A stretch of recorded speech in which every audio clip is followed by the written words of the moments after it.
Good evening, everyone. My name is Serena Jack. I'm Vice President of the Mark I Real Estate Wealth Academy. And tonight I have the pleasure of introducing my employer for the last 7 years, Mark Prather, who is the Chief Evangelization Officer of Spirit Filled Hearts Ministry. This is a side of Mark that those of us who know and love him well don't get to see all of the time. So I'm really excited about his testimony of miracles tonight. Mark is also founder of the Mark I Real Estate Wealth Academy and Mark I Mortgage.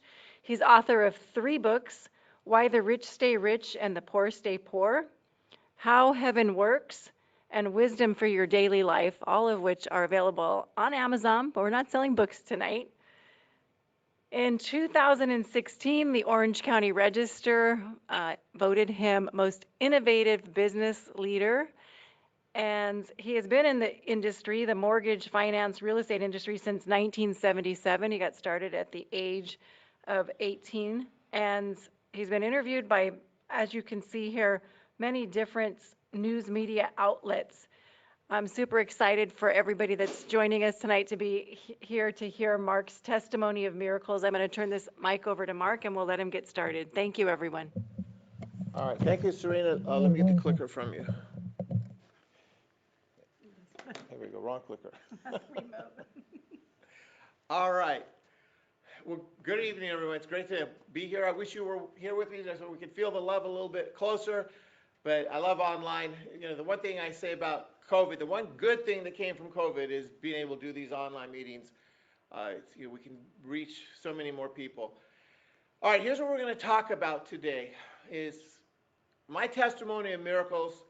I'm going to share with you 5 specific events that are supernatural events, but I want to just add to that. See, I believe the Holy Spirit's in our life in many, many ways.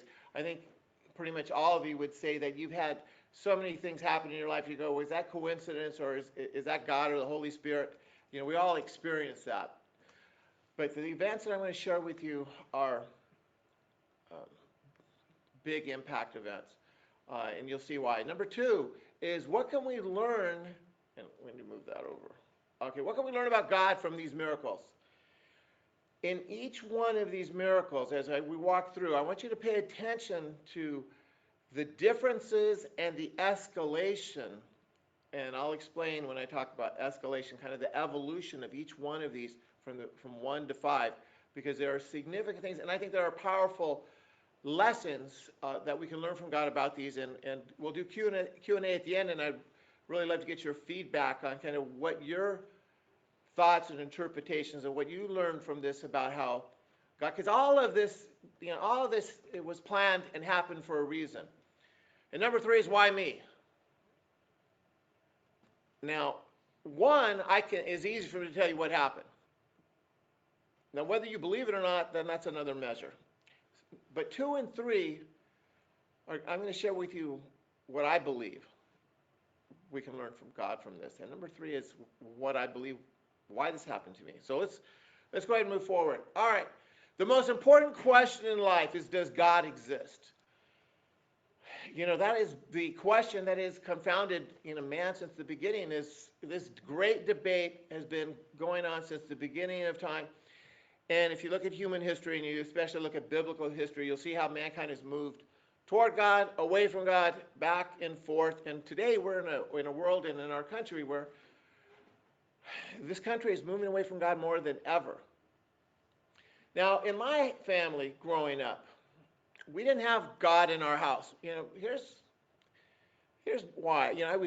When I was born, I was baptized as an infant in the Catholic Church, but I never went to a Catholic church after that.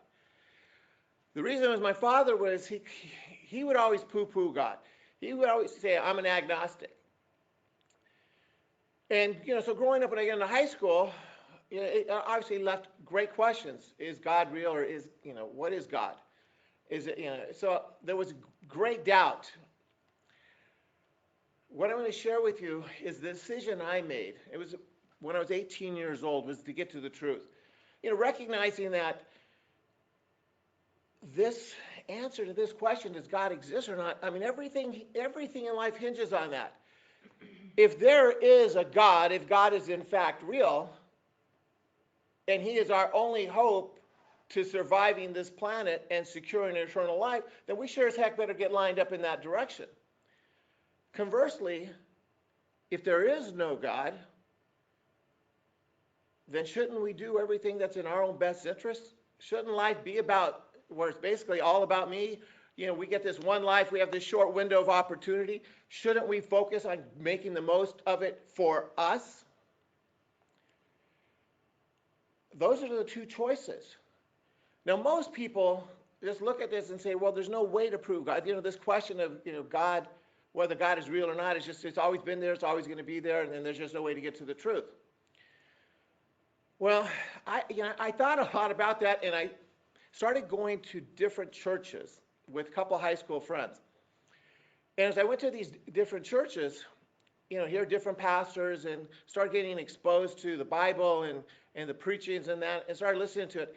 And I would tell you, here's why I was so intrigued. Is every time I heard the word Jesus Christ, I felt something inside. Now, that something inside was mostly uncomfortable. And so I would ask myself, why do I feel uncomfortable when the word Jesus Christ comes up? Or someone would say, hey, are you a Christian? Why did I feel uncomfortable? Why did that? If they asked me if I was a Muslim or anything else, Hindu or whatever, I'd say no. And there would be no discomfort.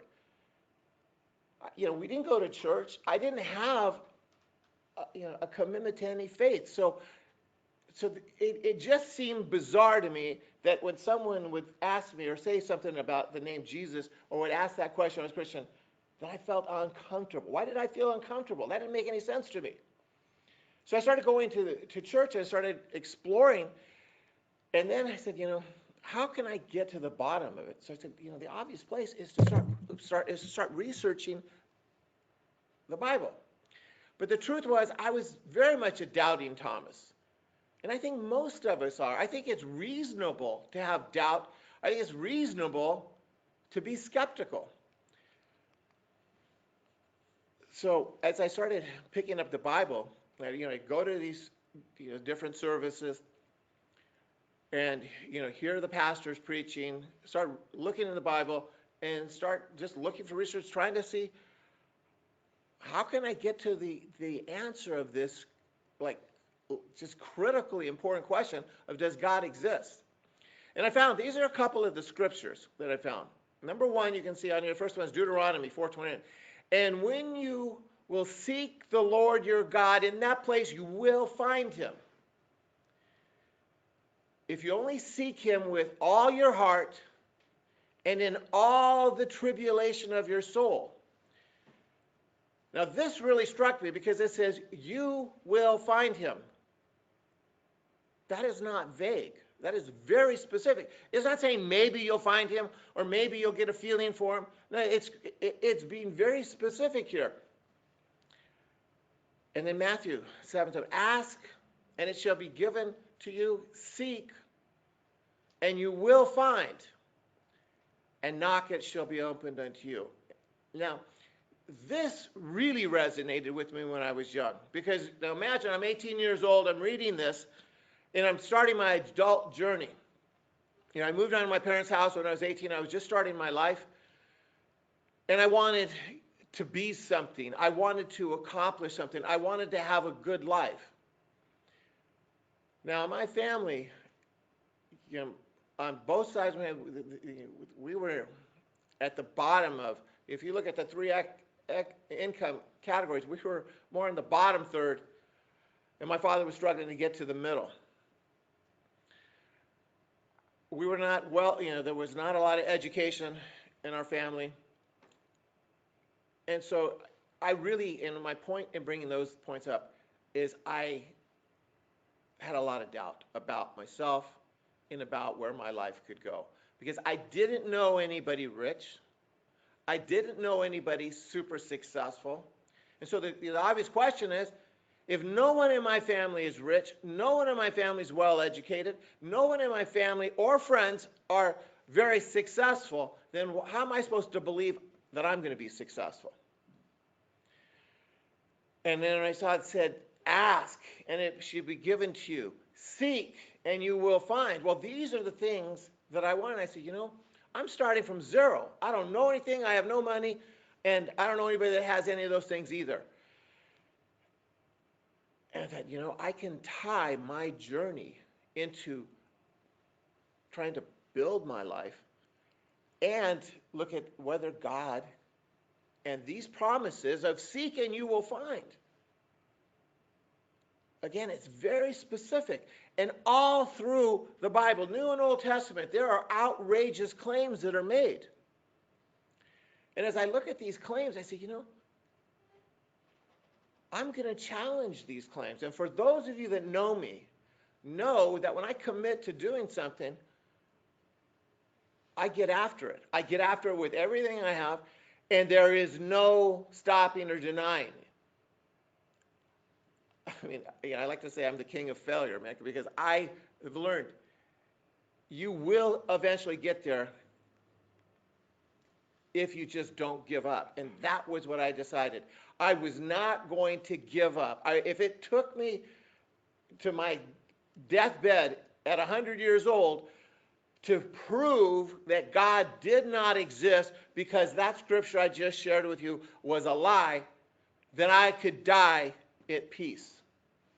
I did not want to die. I did not want to be in on my deathbed wondering, God, I wonder if God really exists or not. I wanted absolute certainty, and I was committed to getting to that absolute certainty. So I started this journey. So where do we seek God? And I tell you a word that I've learned to replace seek. Seek is about chasing. It's about pursuing, right? But seeking is also about work, hard work. And that's really the root, is that most of us don't like to work hard. But we're seeking God, and it's through our fears. The Bible references fear over 400 times? Either fear or afraid, over and over and over. We hear about having faith. It's about faith to get through our fears. And he says, do not fear, for I am with you. Do not anxiously look about you, for I am your God. I will strengthen you. Surely I will help you. And surely I will help you with my righteous right hand. Isaiah 41:10. Now I want you to think about how many times in your life has fear stopped you? See, I would not let fear stop me. I was committed to pushing through every fear. And here's why. See, if I refuse to let any fear, and I mean any fear, stop me, then I was giving up on my pursuit to get to the truth about God and Jesus Christ. And that wasn't going to happen. Now, pressing the envelope on my fears as hard and as far as I could. Now, here's what I mean by that when I say that. I started my own company at 22 years old. I didn't have the money really to do that. I was not ready. I'd never managed anything. Over and over and over, I pressed the envelope and put myself in places that I was not trained for, I was not educated for, I was not ready for. But why? Because I was pressing the envelope on faith as far as well. Because I was on this bigger mission to prove one way or another, either God was going to show up or he wasn't. Now, we're going to get into these miracles, but again, I want you to pay attention to the differences as we go along and observe those differences and the escalation of what God reveals to us with each one of these miracles. Okay, here's miracle number one. It was a Saturday morning where I got up about 5 o'clock in the morning to go play golf to tee off at 5:30 in the morning. Now, the night before, my wife and I had gone out with friends, and we were out till about 1:30, got back about 2 a.m. So I got about 3.5 hours of sleep. Got up, teed off 5:30, played my 4-hour round of golf, Got home about 9:45ish. And my wife says, I got to go shopping, go do the grocery. I'll be back in 2 hours. I said, okay. She says, watch the boys. Now, at this point, we have 4 adult children today. This happened when I was 28 years old. We had a 3-year-old and a 17, 18-month child. So my wife leaves to go shopping. Sitting in our family room. As I'm sitting in the family room, I put on the TV's on with cartoons. The boys are playing with their toys, watching the cartoons. And as I'm sitting on our couch, the sleepiness and the fatigue starts to catch up with me. And I'm like, I cannot hold my head up. I cannot hold my eyes open. And I look and I say, I got to rest. So I get up, I make sure everything's all locked up. Our family room's locked up. I go to the master bedroom, which is upstairs. Go up the stairs. I lay down. I said, okay, you cannot go to sleep because you need to hear if anything's going on with the kids. So I laid there and I closed my eyes and I'm resting there. I'm not asleep, but I'm not really awake either. I'm kind of in that twilight space. And how what I've learned is how you're in that space is time goes way faster than you think. You think you've been laying there for 3 or 4 or 5 minutes, and it's actually 15, 20 minutes. Anyway, I'm laying there, and it seemed like I was there for 3 or 4 minutes. And all of a sudden, I hear the sound of running water. Now, water is a very distinct sound. If you're, imagine, turning on your faucet in your bathroom or your kitchen or what have you, or maybe a running toilet, the sound of water. Faucet's on, it's water. And that's what I heard, is the sound of like the faucet being on. And I remember thinking as I laid there going, you know what, it's just the faucet. It's just going to go down the drain. Just ignore it. That was my first thought. A few seconds later, I get this next thought and said, what if the faucet and in the sink, the drain is closed? Then what's going to happen? Sink's going to fill up, it's going to overflow, it's going to go all over the floor in the bathroom. So in our master bedroom, there was a master bath behind a wall with 2 different sinks in the vanity area in that. So I said, okay, well, I can't have that, so I have to get up. So I get up. I walk from the bedroom to the master bedroom, and I see the 2 sinks, and neither one is on. And they're bone dry.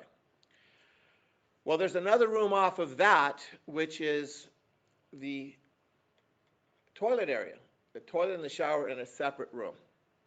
And that door is closed.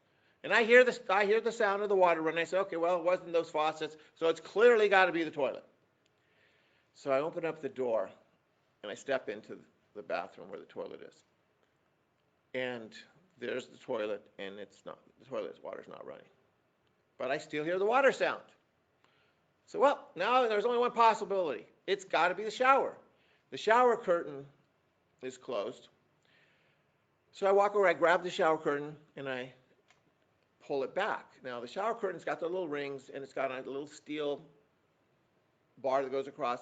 And when I pull it, you can hear the scraping of the steel as it pulls along there. And I hear this, the water sound still going.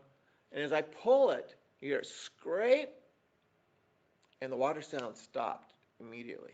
And I look down, and the water is not running. The shower was not on. There was no water, and the sound shut off. And I just thought, okay, that's really bizarre. And I said, where could this water? And then this horrible thought entered my mind, is the pool. We had a pool in our backyard. So I ran to the window, I looked out the window, and what had happened is our youngest son, who's now 6'7" and change, was really tall, really long arm, and he was able to reach higher than I thought and was able to unlock the lock on that sliding door. And he and his little brother were walking down the steps of the pool, and the water was around between their knees and their waist at that point. And so I opened the window and yelled at them to stop, and then I took off and ran down the stairs. Now, I want you to think about that experience. There was no water, and what we learned from that, and but I heard the water. One of the things that I've taken from that is that not only is God with us at all times, is He is within us. Because there was no water sound, but I heard it coming inside my head, in my ears. It wasn't in my brain, it was in my ears. And then the obvious question is, in this case, He saved my children's lives. And we always ask, why does God not save everyone's? And I'm going to share with you my perspective on that on the end. All right, miracle number 2. That happened when I was 28. Now, there were all kinds of little things I could share with you, but here's the most profound thing that happened next is when I was 49. As I said in the beginning, I was pressing the envelope on my life as far and as hard as I could, perpetually staying beyond what I really felt like I was ready to deal with. And here's what came with that: stress. I was perpetually stressed out. My 20s, 30s, 40s, and it finally caught up to me. It was Monday morning. We had just returned from a family vacation visiting our son in New York City. And I got up in the morning, went to the gym, did my workout, came home from the gym, took my shower. I'm getting dressed for work. It's about 7:30 in the morning, and I feel this slight burn in my chest. And that slight burn, this is really weird. So I asked my wife to call the hospital or to call the doctor and say, hey, what are the symptoms? Is this a symptom? Because I never heard that being a symptom of a heart attack. As she was on the phone with the doctor's office, they said, hey, if you think there's any chance, you need to call 911. And right about that moment is when it went from the slight burn to this massive, like chest cramp, and the pressure and the pain in my chest was immense. And I told her, I said, hey, this is absolutely a heart attack. Call 911. And she called them. They were there really quickly. I laid down because this happened where I was standing next to our bed. I laid down on the bed, and I was in massive pain. The paramedics come in. They do a quick blood check. They check the enzymes in your blood, and if your enzymes are off the chart, then they know you're in the middle of a heart attack. And I remember that paramedic kneeling on the bed over me, says, hey, bud, you're definitely having a heart attack. Where do you want to go? I said, let's go to St. Joseph's. They pick me up. They strap me on this chair because our staircase is spiral, so you can't carry a gurney up that. But as they're carrying me down out of the room, and they put me on morphine, and I passed out. But right before I passed out, I started praying, and I said, not yet, Lord. And then I passed out. Now, next, I woke up in ICU, with doctors all around me, and they were trying to do an angioplasty to pop open the artery that had clogged. One of the main arteries at the base of my heart had clogged. They tried 3 different times for a couple hours each time, and they were unable to get to that clog. And it caused massive heart damage. 75% of my heart had shut down.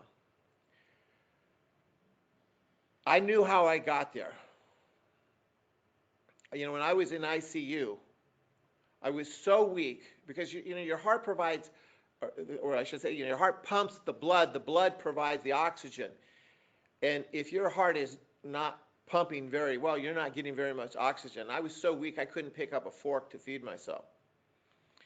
But my brain worked real well, and as I laid there in intensive care, I knew how I got there. It was from this relentless pursuit of chasing worldly things and pushing myself to the absolute limit.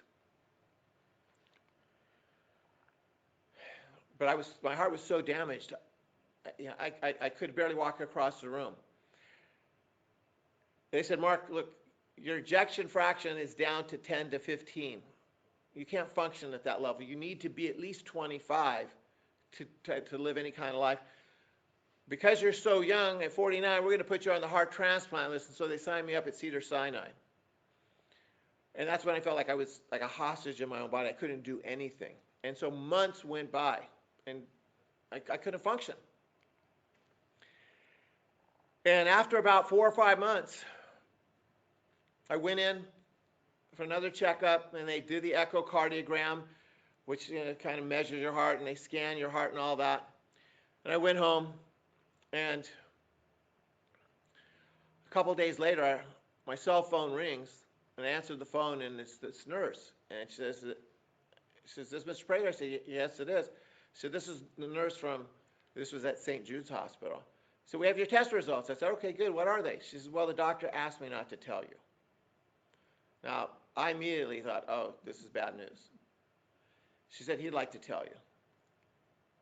So she gets him on the phone. He gets on the phone, and he said, "Mark," he says, "I never get to make this call."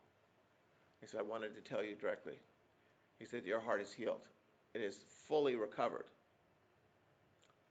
I said, "Well, what?" I said, "That sounds pretty good. What does that mean?" He goes, "That means you can resume your life," because I couldn't go to Elevation. I couldn't go to Mammoth. I couldn't get on a plane. He said, "You can resume your life."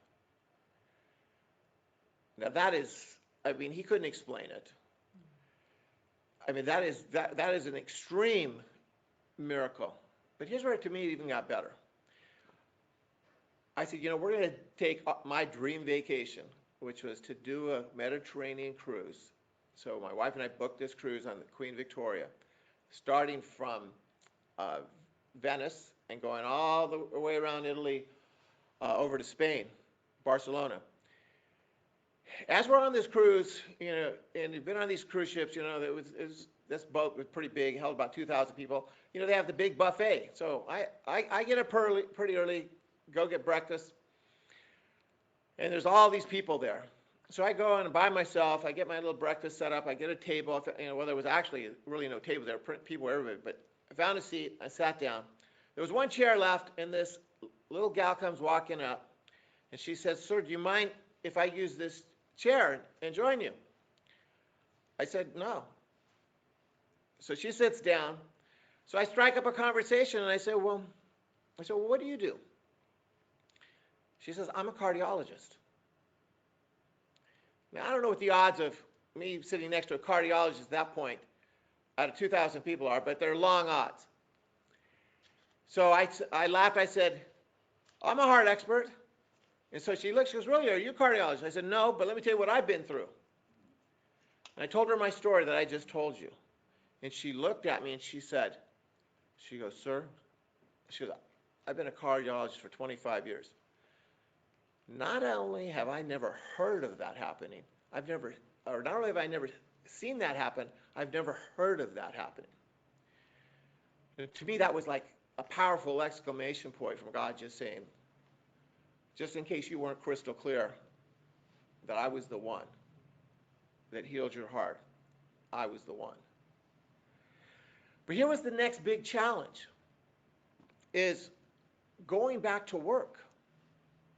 See, I knew how I got to that place of damage, and what I never realized is how damaging stress is to your life. Because I always ate well, I always worked out, all of those things, but I was perpetually stressed out. And I knew if I had returned to the same life, I would be stressed out again. And so I was petrified to go back to work, to go back being a business owner. When you're a business owner, it's your money. It's, you're responsible for everything. I was afraid of all of those things. And I was in a good place financially. And many people said, "Hey, Mark, close the company, sell the company, do anything, but don't go back to what you did, because you don't need to do that." And I thought a lot about it. And I prayed a lot about it. And here's what occurred to me, is only one person knew how afraid I was. And that was God. Nobody else knew. I knew, and I knew God knew. And then here's what occurred to me, is there was an epic opportunity. In my quest to prove that God was real, this was the moment. Because I was confronting my own demise, my own death. Because I absolutely believed that if I went back to work trying to run the ship of this business, that my life was on the line. I truly believed that. But I made the decision. I said, you know what? I said a long time ago that if it takes me dying to prove whether God is real or not, I'm willing to die. And now I was confronting that reality. And I said, yeah, I'm going to go for it. And I said, God, look, I'm going to keep pushing forward through this fear. And either you're going to show up or you're not. But either way, I'm going to get to the truth of whether you're real or not. And so I resumed my life and started back with running the business. But things started to change. And God started showing up. And one of the things that I began is praying for wisdom. And I remember at night praying and saying, Lord, I don't know what to do. I just don't understand this world. I don't understand this life. And I need to understand. So I'm praying for wisdom. Now, the things that have been revealed to me are a whole nother conversation. And we'll talk about that another time if you're interested. But some of the things that started coming to me were pretty profound. But I started reading a lot. And the brightest, in my opinion, and I think of many, Thomas Aquinas is the brightest man that's gone through the Catholic faith. This guy is kind of like the Socrates and Plato and Aristotle all rolled into one. I mean, I started reading his books. And he has a book called the Summa Theologia, which is one of the most complex and heavy reads ever. But in his book, he has a section, as I started reading and I got to the section called The Proofs of God. And he breaks down these different scenarios of how you can prove God's existence. Well, every night, here was my routine. At 9 o'clock, I'd get my iPad, and I had the Kindle app, and that's when the book was on, and I just kept reading every night from like 9 to 9:30, 9:45, and I just kept reading and reading. And that's when I got to this. And I came to this section, and it's called The Law of Alignment. That was the title of this section in the book. And I started reading it, and here's what it started to explain, is that everything that functions, whether it's mechanical, biological, physiological, or has to do with nature, has an alignment. And if you look at the world, like our ocean and our currents, and oxygen has an alignment, a system.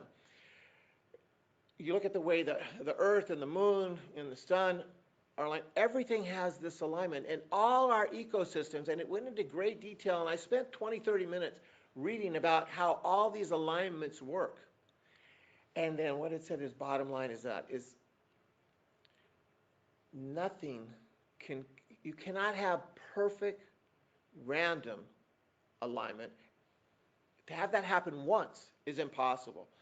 But to have perpetual, random, perfect realignment, which like oxygen, for example, this planet generates 21% of the atmosphere has to be oxygen. If it's more than that, people die. If it's less than that, people die. Every day, the world, the earth generates 21% of the atmosphere in perfect oxygen, like a machine, like it's been programmed. And it said, everything, the law of alignment is that for anything to function in alignment, you must have an align or God. Now, when I finished reading that, I thought, that's the best argument, scientific argument for God I've ever heard. Now, I bookmarked my Kindle, closed it up, went to sleep. Next day, I couldn't stop thinking about that. What a compelling argument that was. Got back from work, immediately got my Kindle, opened it up, went to the bookmark page, and it didn't say law of alignment. See, that's not one of Aquinas' 5 proofs of God. So I thought, well, maybe I bookmarked it in the wrong spot or something. So I went page, I went 20, 30 pages forward, didn't see it. Went back to where I started, went 20, 30 pages back, didn't see it. Then I thought, I know, what's great about Kindle is you can do a word search. So I typed in the law of alignment. Law of alignment's not in there. I Googled the law of alignment. Everything I read, I couldn't find it anywhere. And here's what I learned. Much like when I heard the water, is God's inside of us. And what I saw was not in that book. I saw I don't know, 3, 4, 5 pages, something like that, that I read. But it was inside, I guess, the cornea of my eye. Now, miracle number 4. This happened not very long ago. The one I just shared with you was probably about 2 or 3 years after the heart attack. When I was in my early 30s, and I played football growing up, and I was in a pickup football game in my early 30s, and I injured my lower back, the last disc in my lower back. Now, if you've had back problems, you know what I'm talking about. Back problems are really debilitating. And the back problems I had got progressively worse. And as they got worse, I couldn't bend over like to wash my face or to shave or to brush my teeth. I would have to kind of kneel and put my knees against the cabinet. And I couldn't run. I couldn't jump. I mean, any kind of active sport. If I played golf, I couldn't play 2 days in a row.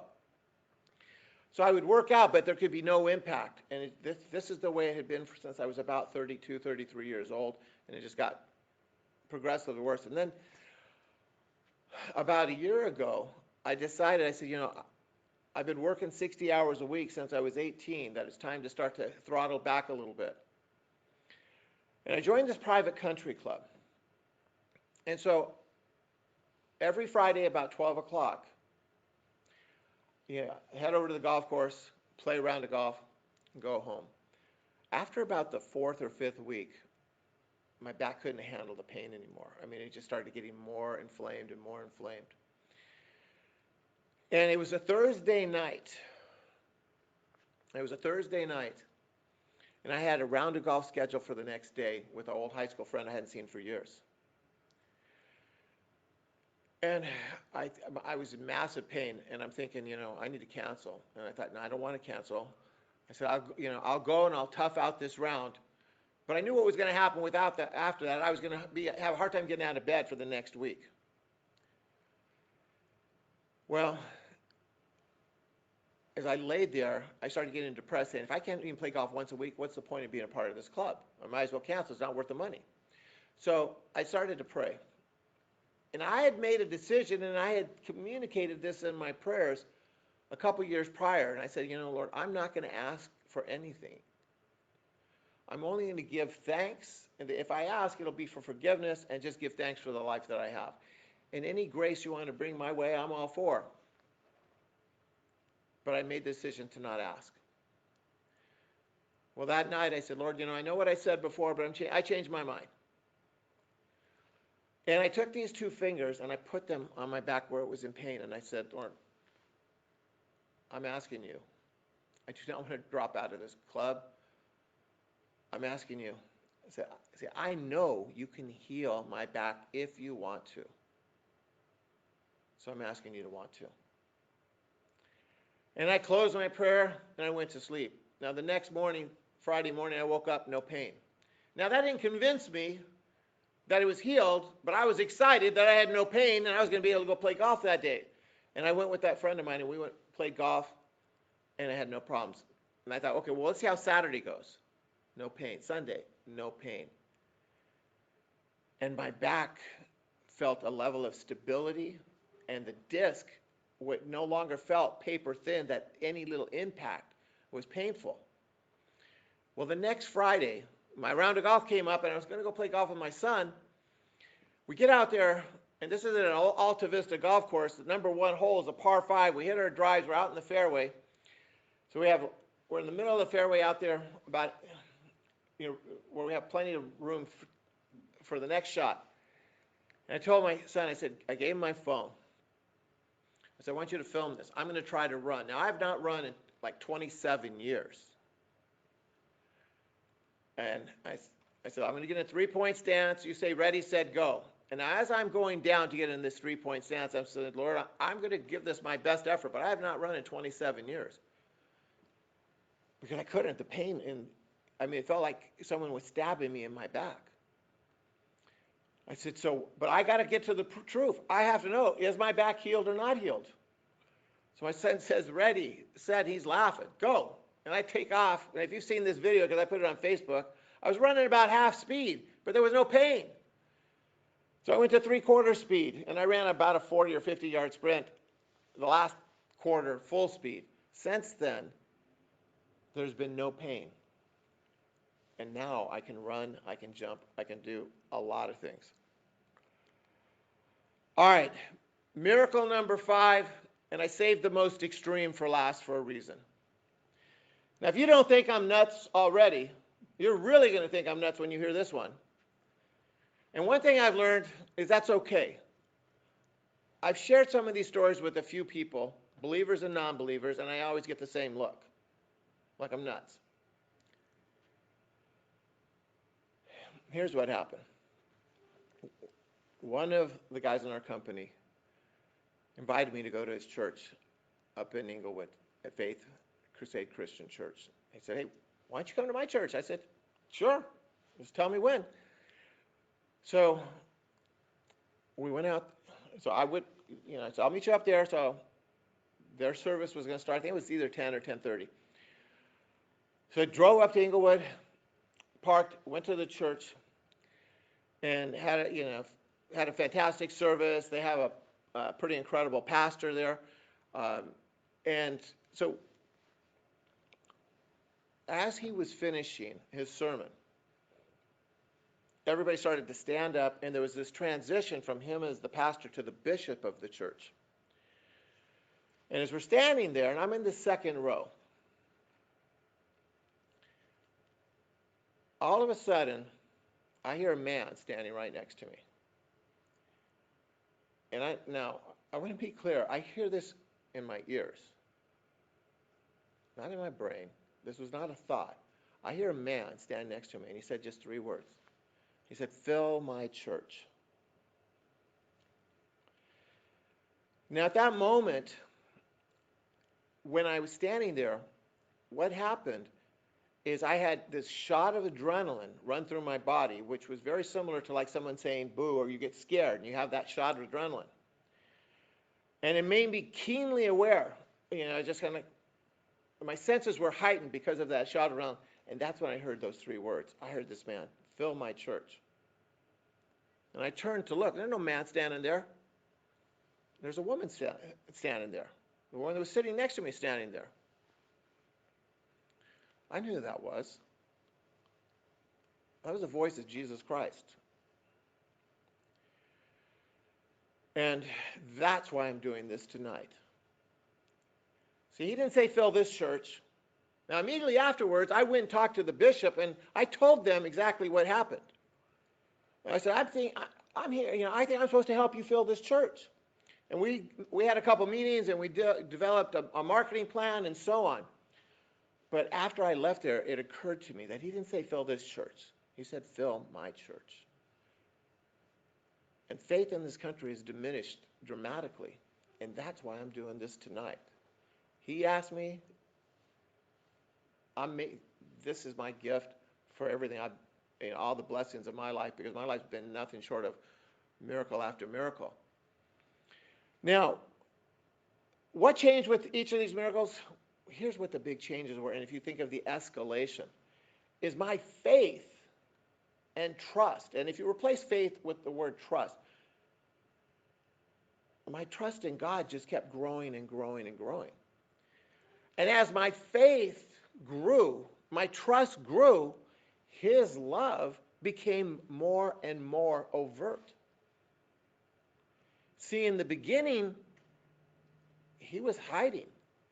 I couldn't see him, I couldn't hear him. There were different things, but he was guiding and saving my kids' lives and doing these things. But as we got later in the process, the revelation in Aquinas' book, I knew that could only be one person. And then hearing the voice. And I don't know how many people have heard the voice of Jesus Christ, but it's in Scripture. But I'm one of them. So our faith in God is revealed when we advance our lives through our fears. Faith is like a muscle. There are no shortcuts to building faith. And I'll tell you the other part. There's not only no shortcuts, there's no faking it. God knows where your faith is. You can't fake it. The journey that I went through, I think where my journey is unique is my commitment to getting to the truth And I was willing to do anything to get to that truth, including die. And I made the choice to go back to work to risk dying. I made another choice. They put me on lifelong meds, heart meds. I said, no, I'm not going to do that. I gave up the heart meds probably 5 years ago. I said, Lord, I'm going to show you. You want me on this planet to do whatever, do your work, to support whatever you want me to do on this planet, you're going to have to keep me here. So I gave up the meds. When COVID came around, I didn't miss a day of work. Here's why. In the same way that heart damage and that fear to go back to work was an opportunity to show my faith, so was giving up those meds. So was COVID. I said, Lord, you want to keep me on this planet? You're going to have to do the work to keep me here, because I'm not doing it. I'm going to keep moving forward. Very few people are willing to lose their life for their faith. See, faith and fear cannot coexist. You of little faith, Jesus replied, why are you so afraid? Then he got up and rebuked the winds and the sea, and it was perfectly calm. Here's the other thing I've learned about my journey. I mean, the truth of the matter is we just, we don't really understand this world. We don't really understand our lives. We think it's all about us. It's not what it's about.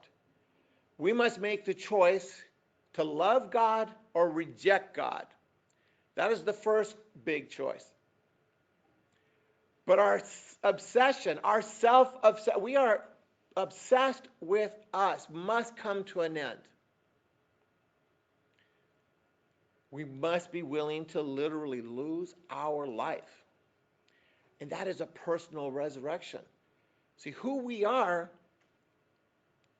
as people, this is the way we all are. We are selfish people.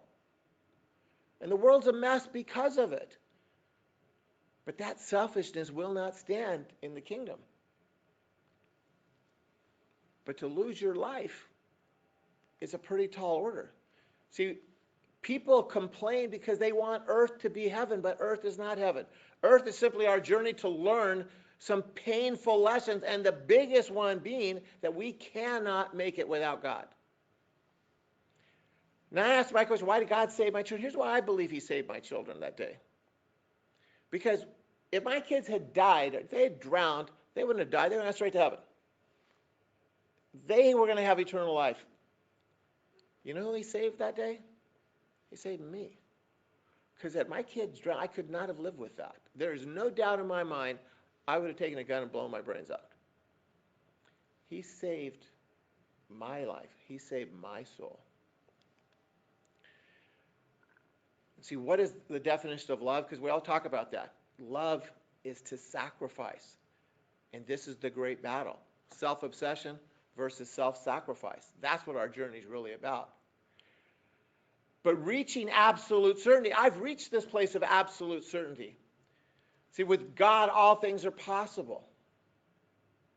What I know to be true through my own personal experiences, I know many people will reject. Certainly any non-believer, and even a lot of the believers look at me super skeptical. And that's okay. I understand. Because here's the truth of it, is God's power is just beyond our comprehension. I mean, how do you comprehend being able to raise people from the dead? How do you comprehend being able to create the sun or the moon or the stars? We can't, I mean, if you were to take all the superheroes and all of Harry Potter and put them all into one, and they wouldn't be anywhere near God's power. It's just not really rational for us to be able to comprehend that level of power. You see, I say, finding God is not for wimps. You can find God. But what I've learned about God is the bar of faith is really high. And here's why it's so high. It is the only measure of us demonstrating our love for God and our willingness to sacrifice ourselves to complete surrender and through complete resurrection. It is a really high bar. But here's my personal guarantee to you. God and Jesus Christ are absolutely real. And it's not even a maybe. I can absolutely guarantee you that they are real. And if you have any doubt, do not doubt. Start pushing yourself through your fears. And you will see amazing things happen over and over and over. And I'll close with this. This is my favorite verse in the Bible. According to your faith, be it unto you. And here's what it says. According to what you believe will come to pass. Matthew 9:29. All right, that concludes my presentation and basically sharing my testimony with you. If there's any of you have any questions and you want to go on the chat box right now, I'd be happy to answer any questions. We can't do voice, right? We just have to do the. Yeah, just do it. Yeah. So if any of you have any questions, you can type them in there. But I want to express my gratitude. Hey, Steve, why don't you come on up real quick, okay? I want to introduce you to my good friend. This is Mr. Steve Greco. We'll give Steve here a moment to get up. By the way, we're at our training center here, our Mark I Wealth Academy Training Center here. But this is Mr. Steve Greco, Deacon Steve, and he is the founder of Spirit-Filled Hearts Ministry. And so, well, it's wonderful to be here, and I was so moved by your personal testimony. And God is real, Jesus is real, and he wants you to say yes to him, and then everything changes. So great job. All right, thank really you. Great job. Thank you. Okay. All right, is there any questions or anything? Let's have another look. This is from Matthew Rice. He said, "Thank you so much for sharing." Okay. Awesome. You're welcome, Matthew. All right, well, if any of you want to talk to me or reach out, just shoot me an email. My email is mprather@m1m.com. So if any of you want to, like I said, have any questions or talk about any of this, just reach out at any time. And I will just close by saying, God bless you. Having the certainty that God, I'm going to tell you, there's some baggage that comes with it. It is a beautiful thing because when you have that certainty, your fears are gone. Most people, I'm telling you the things that they don't believe it's possible to prove God's existence. Because of that, they don't believe it's possible to 100% eradicate your fears. That is not true. Once you have the absolute certainty that God and Jesus Christ are absolutely 100% real, and the kingdom is 100% real, and you are on target to get there, that is an amazing thing. There is nothing to fear. That this planet we're just passing through. But it's a tough journey. It's a really tough journey. Because it's about learning to lose your life. That's what it's really about. And that is really difficult to do. But I want to tell you the baggage that comes with it. When I say baggage, the hard part. When you have absolute certainty, is the people you encounter that are rejectors, they're choosing death. And that is really a sad thing. Jesus has a verse where he says, "Let the dead bury the dead." See, God knows who have rejected him. And they're in that category. They are walking dead people. It's like that movie, Dead Man Walking. All the rejectors are dead men walking. They've made their call. God knows they've made their call. And he lets them live their time out, and they'll die.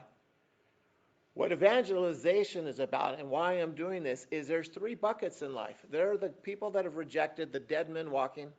There are the believers that are on their way. But there's a big chunk in the middle that are doubters, that are questioning, that are on that bubble. And I hope today, in this presentation, and if you have friends that are on that bubble, that you'll share this with them. Because they got to make that hard choice. Anyway, we'll close up. God bless all of you.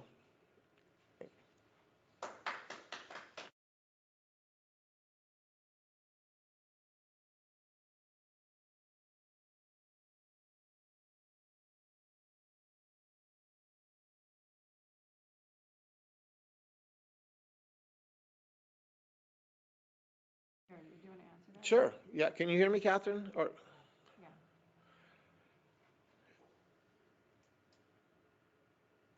Yeah. I am not a pastor and I'm not a theologian, but I will tell you, is when, oh, Oh, go ahead and answer it then, okay. Is there anything else there? No. Okay.